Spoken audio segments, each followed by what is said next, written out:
question ko lang, kasi may mga lumabas na balita na ikaw sana daw ang gagawa ng part 2 o remake ng Totoy Mola. Ano ang nangyari? Nasa proseso na po siya. Kung tutuusin po yung po talaga yung after na to, yung po yung magiging next project ko. Pero ang Totoy Mola po ngayon na gagawin ko, iba na po yung title. Pero meron na lang karugtong na parang anak ni Totoy Mola. Pero meron po ako sariling titulo ko tapos anak nito. Pero tuloy na tuloy po.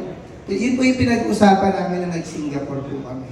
Marami din na magtatanong, syempre. Gaganapan mo is from the original ni